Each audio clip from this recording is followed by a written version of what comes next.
नमस्ते everyone, hi this is Anjali. Welcome back to my channel, it's Yog essence plus.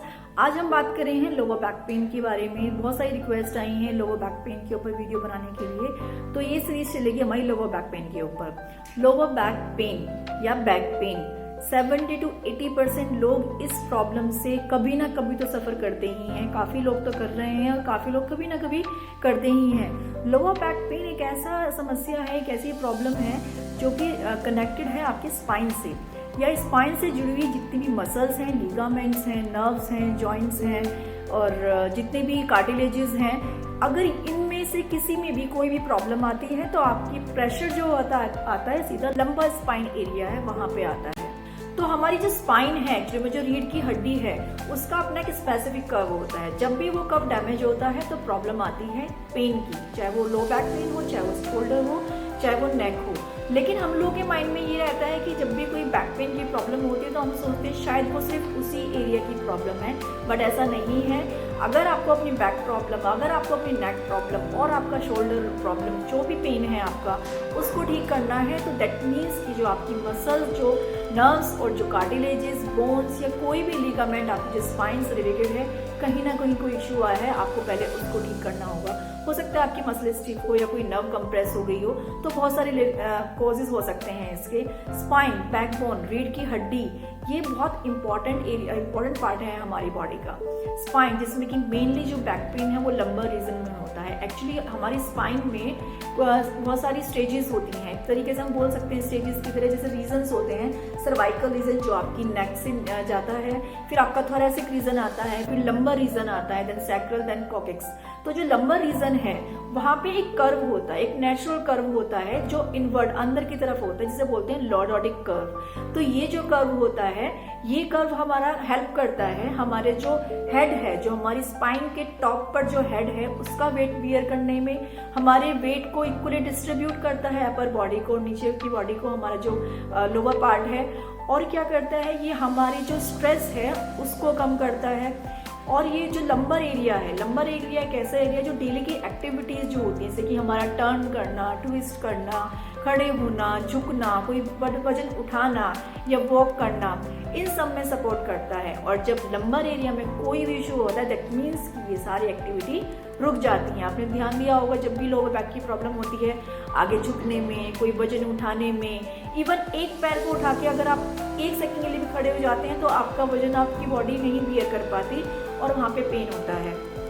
तो इसका मतलब स्पाइन से जुड़ी हुई जितनी भी मसल्स, इवन मसल्स और नर्व्स जो होती हैं, वो आपके थाई से होती हुई, आपके हिप्स रीजन से होती हुई, थाई से होती हुई, नी से होती हुई और लेग से होती हुई आपके फीट तक जाती है। दैट मीन्स कोई भी मसल, कोई भी नर्व, अगर कहीं भी कोई मसल टेंस्ड है, स्टिफ है, कोई खिंचाव है, तनाव है, सीधा असर आपकी लो बैक पे आता है। दैट मीन्स कि इन सब मसल्स का, चाहे वो आपकी थाई की हो, चाहे वो लेग्स की हो, चाहे वो हिप्स की, जैसे ग्लूटस मसल है, क्वाड्रिसेप मसल्स हैं, हैमस्ट्रिंग है, बहुत सारी मसल्स हैं। और जैसे कि आपकी थोरैसिक पार्ट की भी, क्योंकि जो आपकी जो रिब होती है ना, जो आपकी रिब होती है, लोवेस्ट रिब, उस रिब से लेके और आपकी जो लोअर बैक है वहां तक ही बहुत सारी मसल्स कनेक्टेड होती हैं। उन मसल्स में कहीं भी खिंचाव, तनाव, सब आपका लोअर बैक का इशू बनता है।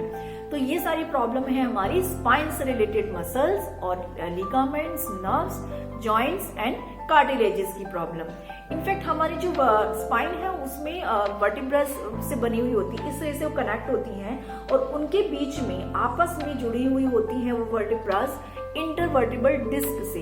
जब कोई डिस्क की प्रॉब्लम आती है, जैसे कि डिस्क डिजनरेशन की प्रॉब्लम आ गई या डिस्क में कोई भी इशू आया है, स्लिप डिस्क की प्रॉब्लम आई है, तो भी लोअर बैक का इशू आता है। हमारा जो लंबर एरिया है वो ऊपर अपर बॉडी में कनेक्टेड होता है थोरैसिक पार्ट से और नीचे हमारे कनेक्टेड होता है हिप एरिया से। तो यानी कि कोई भी मसल, कोई भी नर्व स्क्वीज हो गई है, कंप्रेस हो गई है, खिंच गई है, टेंस्ड हो गई है थोरैसिक पार्ट की, चाहे आपके हिप एरिया की, हिप से जाके लेग से जितनी भी जाती हैं, तो ये सब प्रॉब्लम जो होती है वो स्पाइन पे आती है।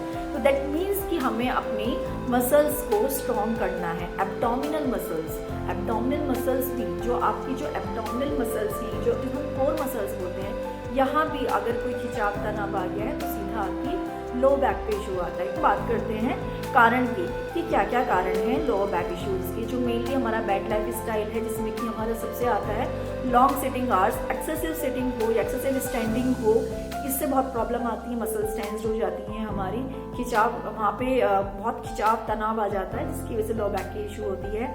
और क्या रीजंस है, जैसे कि आपने कोई वेट लिफ्ट किया, आपने झटके से कोई चीज़ उठाई तो इसका इशू आ सकता है। हो सकता है कोई इंजरी हुई हो आपको। और क्या इश्यूज हैं, जैसे कि स्ट्रेस एक ऐसा कारण है, मैंने बताया ना आपको, कुछ नॉन स्पेसिफिक कारण भी होते हैं। स्ट्रेस एक ऐसा जो सबके लाइफ में है।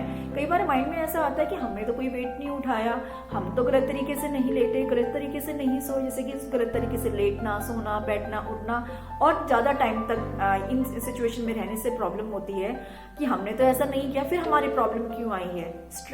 स्ट्रेस जो मेंटल स्ट्रेस है, हो सकता है कि आपकी फैमिली स्ट्रेस हो सकता है प्रोफेशनल लेवल पे स्ट्रेस हो, आपका काम में मन न लगता हो, उसकी वजह से भी आपकी जो मसल्स हैं, आपकी जो नर्व्स हैं, वहाँ पे खिंचाव, तनाव आता है, स्टिफनेस आती है, स्ट्रेन आता है, जिसकी वजह से आपका जो इशू होता है वो लोअर बैक का इशू आ जाता है। तो बहुत सारे नॉन स्पेसिफिक रीजन है, समझ में नहीं आता क्या है। बट आई एडवाइज कि जब भी आपको ऐसी कोई प्रॉब्लम हो, क्योंकि हो सकता है कि अभी आप एक्यूट स्टेज पे हो, ये प्रॉब्लम आपको 8 से 10 हफ्ते की हो, लेकिन क्रॉनिक स्टेज तक ना पहुंचे, आप अपनी प्रॉब्लम को सॉल्व करने के सबसे पहले अपना MRI कराएं, CT स्कैन कराएं, जो एक्सरे होता है वो कराएं। पहले प्रॉब्लम को जानें, प्रॉब्लम क्या है, उसके बाद सॉल्यूशन पे आएं। फिर हम बात करते हैं कि और क्या प्रॉब्लम, और क्या रीजन हो सकते हैं।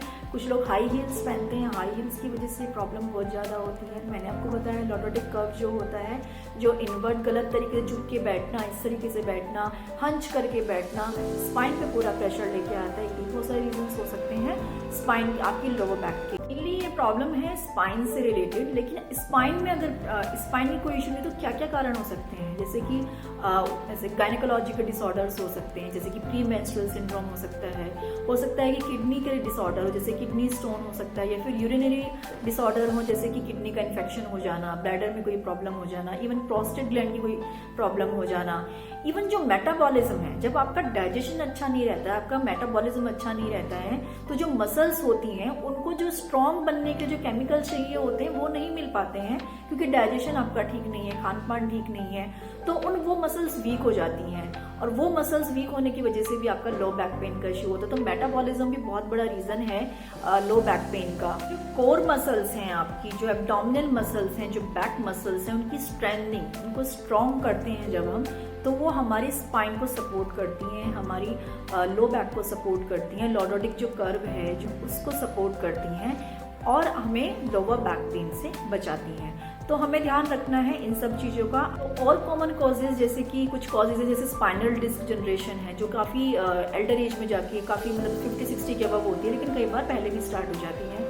स्पाइनल डिस्क जनरेशन हो गया, ऑस्टियोआर्थराइटिस की प्रॉब्लम हो गई, और वर्टिबल कंप्रेशन हो गया, फ्रैक्चर हो गया, या फिर हर्निएटेड डिस्क हो गया, लंबर स्पॉन्डिलोसिस हो गया। ये सारी प्रॉब्लम्स बड़ी कॉमन हैं जब भी हम लोअर बैक पेन की बात करते हैं। तो अब आप आते हैं सॉल्यूशन की तरफ कि हम किन किन आसनों से इस प्रॉब्लम को अगर है तो कम कर सकते हैं, और अगर नहीं है तो वो आगे नहीं हो। योग के अंदर जरूरी है कि हम एक होलिस्टिक अप्रोच को अपनाएं। मेनली इसके लिए बैक एक को क्योर करने के लिए, बैक एक को कम करने के लिए, और इस होलिस्टिक अप्रोच में जो ब्रीथ है, हमारी जो श्वास है, उस पर काम करना बहुत इंपॉर्टेंट टेक्निक है, बहुत इंपॉर्टेंट है। ब्रीथ पे फोकस करना, पूरी अवेयरनेस के साथ करना, उसको लंबा, गहरा और धीमा श्वास पे काम करना, और साथ के साथ रिलैक्सेशन टेक्निक जो है बहुत इंपॉर्टेंट है। हम कोई भी आसन करेंगे बहुत ही आराम से करेंगे, बहुत रिलैक्स होके, ताकि जो हमारी मसल्स पे या नर्व्स पे कहीं भी कोई प्रेशर पड़ा है वो प्रेशर कम आ जाए। तो चलिए चलते हैं अपने फर्स्ट आसन की तरफ, जिसका नाम है अद्भ आसन। अद्भ आसन एक ऐसा आसन है जिससे कि आपकी स्पाइन को बहुत ज़्यादा रिलैक्स मिलता है। तो सबसे पहले हम इसमें अपनी प्रोन पोजीशन पे, मींस पेट के बल लेटेंगे। सबसे पहले हम अपने पेट के बल लेटेंगे यहाँ पे धीरे से, और अपने हाथों में गैप करेंगे, जितना आपका शोल्डर है उतना विड्थ आपके हाथों में होगा, आगे ऐसे आर्म्स में, और पैरों में जितने आपके हिप्स, जो हिप वाला रीजन है, जितनी आपकी हिप्स की विड्थ है उतना पीछे से आपका गैप होगा। नाउ अपने सिर को जमीन पे लगाएंगे एंड रिलैक्स।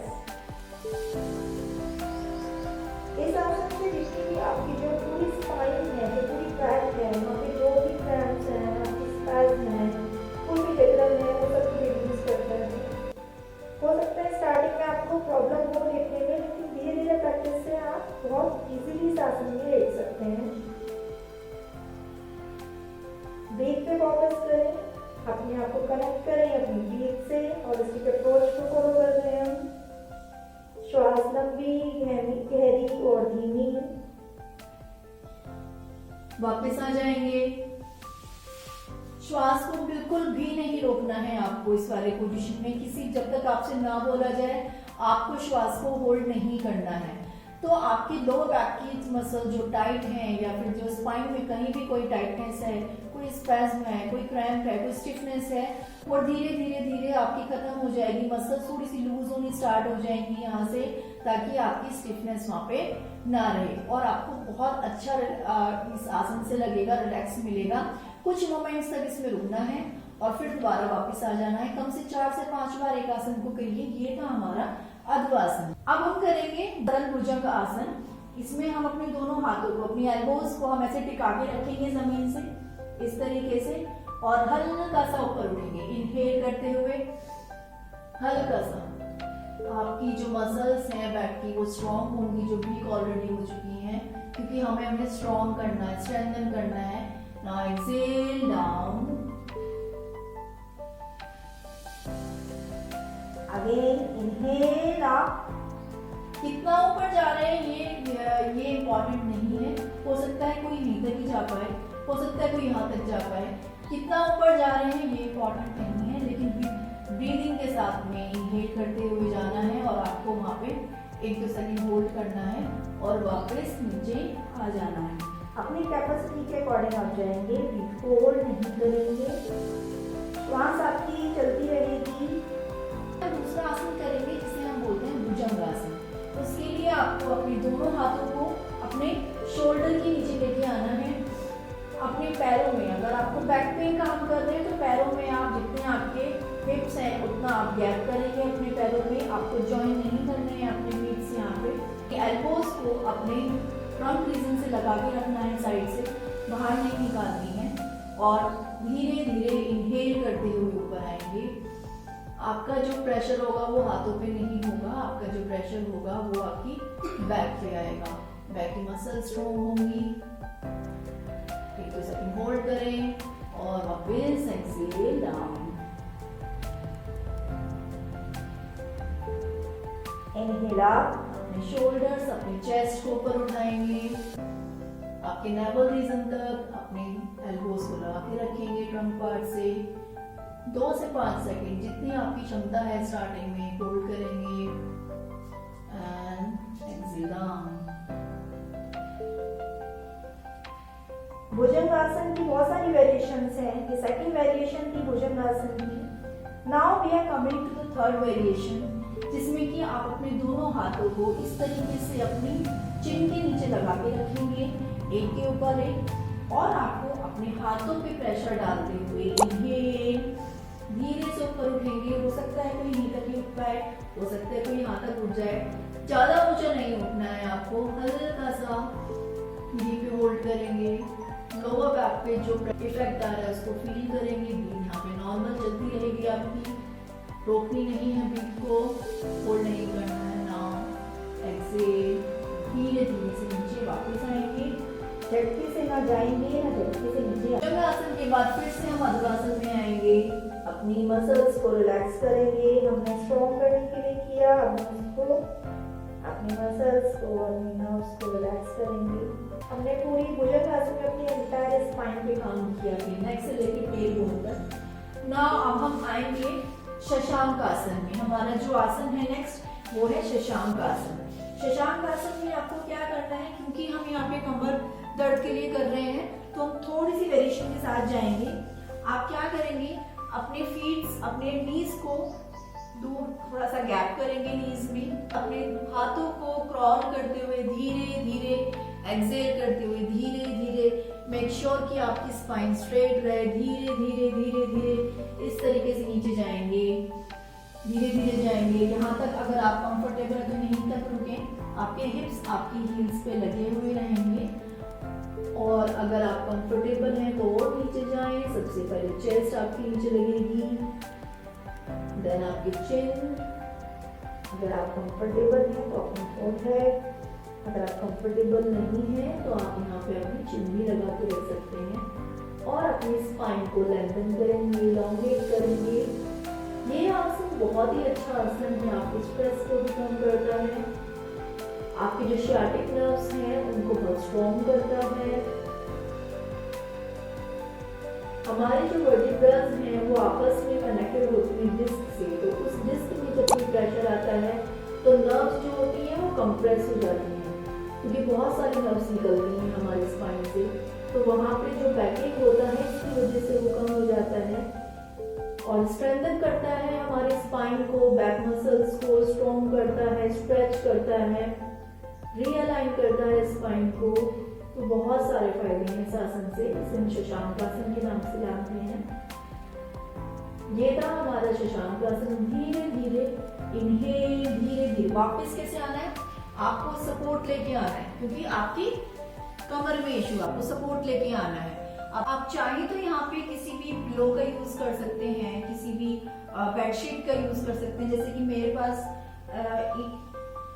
ये बेडशीट है, मैंने इसको इस तरीके से रख दिया। अगर मैं ज्यादा नीचे नहीं जा पा रही हूँ तो मैंने इस तरीके से रखा और धीरे धीरे धीरे धीरे मैं यहाँ तक आके रुक गई। इस तरीके से भी आप कर सकते हैं। आप थोड़ा सा पिलो ले सकते हैं, कुछ भी चीज, लेकिन हमें जाना अपने स्पाइन को स्ट्रेट करके और आना भी सपोर्ट के साथ में। बिना सपोर्ट के वापस नहीं आएंगे, हो सकता है झटका लग जाए, तो हमें थोड़ी सी एहतियात यहाँ पे बरतनी होगी। नाउ हम अपने अगले आसन पे आएंगे, जिसे हम जानते हैं मरकट आसन के नाम से। इसके लिए आपको क्या करना है, सबसे पहले आप अपनी सुपाइन पोजीशन में लेटेंगे। इसके बाद आप अपने दोनों नीज को बैंड करेंगे इस तरीके से, अपने हिप्स के क्लोज लेके आएंगे। आप अपने हाथों को चाहे तो अपने शोल्डर लेवल पे इस तरीके से रख सकते हैं और चाहे तो अपने हाथों को आप अपने सिर के नीचे इस तरीके से लगा सकते हैं, जैसा आपको कंफर्टेबल फील हो। लेकिन अगर आप अपने हाथों को शोल्डर लेवल पे रखते हैं तो आपकी हथेलियां जमीन की तरफ रहेगी। आप अपने नीज को अपनी चेस्ट के क्लोज लेके आएंगे इस तरीके से, क्योंकि ट्विस्ट करना, ये ट्विस्टिंग पोज है, ट्विस्ट करना बहुत जरूरी है अपनी कमर को। चेस्ट के क्लोज लाने के बाद में एक्सेल करते हुए साइड में जाएंगे, धीरे धीरे, बहुत धीरे धीरे जाना है। नेक आपके अपोजिट डायरेक्शन में रहेगी। जितना आपकी कैपेसिटी है उतना आप ट्विस्ट करेंगे राउंड के, कम इन सेंटर, धीरे धीरे वापस आएंगे, एक्सेल करते हुए फिर वापस दूसरी साइड जाएंगे, नेक को अपोजिट डायरेक्शन में लेके आएंगे। 3 से 4 सेकंड तक होल्ड करने के बाद में वापस धीरे धीरे कम इन सेंटर। ये था मरकट आसन। हमने इससे स्पाइन को ट्विस्ट किया है, ट्विस्ट भी बहुत जरूरी है करना। Now we are coming to the next posture, that is setu bandh asana. कहीं कहीं पे इसको कंधार आसन बोलते हैं, क्योंकि कंधार आसन में दैट मींस की शोल्डर्स, आपके शोल्डर्स पे ज़्यादा प्रेशर आता है। इसमें आपको नीज को बैंड करना है, मेक श्योर कि आपकी नीज में, आपकी लेग्स में थोड़ा सा गैप हो। अपनी हील्स को टच करेंगे, अपने पाम्स को टच करेंगे अपनी हील से। अगर आप फोल्ड कर सकते हैं तो बहुत ही अच्छा है, नहीं कर सकते हैं तो आप साइड में रखें अपनी हील्स के पास में अपने पाम्स को। पाम्स फेसिंग होगी ग्राउंड की। अपनी हील से आपको थोड़ा सा प्रेशराइज करके यहाँ पे हमें अपने सबसे पहले इनहेल करते हुए हम अपने हिप्स को लिफ्ट करेंगे, देन अपनी थाइस को, लोअर बैक को, और जितना आप कंफर्टेबल हैं उतना ऊपर जाएंगे। इनहेल, और जब आप ऊपर लिफ्ट करेंगे तो आप अपने ग्लूट मसल्स को थोड़ा सा टाइट करेंगे, स्क्वीज करेंगे, और साथ के साथ अपनी जो कोर मसल्स हैं, एब्डोमिनल मसल्स, उसको भी इंगेज करेंगे और स्क्वीज करेंगे ताकि आपकी लोअर बैक को सपोर्ट मिलेगा। इनहेल, धीरे धीरे जाएंगे ऊपर, हिप्स को लिफ्ट किया, थाइस को लिफ्ट किया, और फिर हम अपनी मिड बैक को लिफ्ट कर देंगे। लोअर बैक को सपोर्ट मिलेगा, हिप्स को स्क्वीज करेंगे, हिप्स मसल्स को, साथ के साथ एब्डोमिनल मसल्स को होल्ड करेंगे। Now slowly come down, exhale, slowly come down, धीरे धीरे। यहाँ पे जब हम इस तरीके से हम अपनी लोअर बैक को ऊपर लेके जा रहे हैं, हिप्स को, थाइस को लिफ्ट कर रहे हैं, सो हम यहाँ पे स्ट्रेंथन कर रहे हैं अपनी हिप्स मसल्स को, अपनी थाइस मसल्स को, अपनी जो अपनी बटक मसल्स हैं उनको, अपनी बैक की मसल्स को स्ट्रेंथन कर रहे हैं यहाँ पे। इसको कम से कम 3 से 4 बार इस आसन को करें, होल्ड करें ऊपर जाके, जितना आप कर सकते हैं। स्टार्टिंग में 4 to 5 second, 10 second, 20 second hold करें और फिर वापस एक्सेल करते हुए नीचे आ जाए। अब हम रिलैक्स करेंगे एक नेक्स्ट आसन की तरफ बढ़ेंगे और रिलैक्स भी करेंगे। अपने एक लेग को बेंड करेंगे और एक लेग आपका स्ट्रेट रहेगा। आपको अपने दोनों फिंगर्स को होल्ड, अपने दोनों हाथों को उठाना है, अपने नी को अपने चेस्ट पे क्लोज लेके आना है जितना आप ला सकते हैं। अपने फिंगर्स को इंटरलॉक करना है। आप शिन बोन पर रख सकते हैं जैसा आपको कंफर्टेबल हो, या फिर अपने नीज के थोड़ा सा नीचे, और एक्सेल करना है। यहाँ पे एक्सेल करते हुए आप नी को क्लोज लेके आएंगे चेस्ट के और अपने यहाँ पे होल्ड कर देंगे। अब यहाँ पे आपकी ब्रीथ नॉर्मल रहेगी। इस तरीके से हम यहाँ पे रिलैक्स कर रहे हैं अपनी मसल्स को।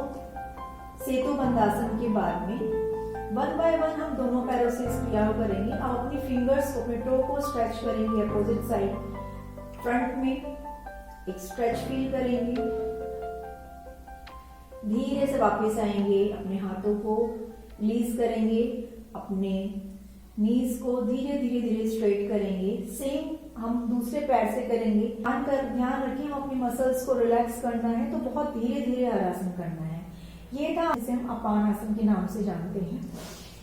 इसके बाद धीरे से जब भी आप आए साइड से लेके आए करवट, डायरेक्ट सीधे ना उठें। एक लास्ट आसन जिसे हम रिलैक्सेशन आसन के नाम से जानते हैं, उसमें हमें अपनी प्रोन पोजीशन में आना है।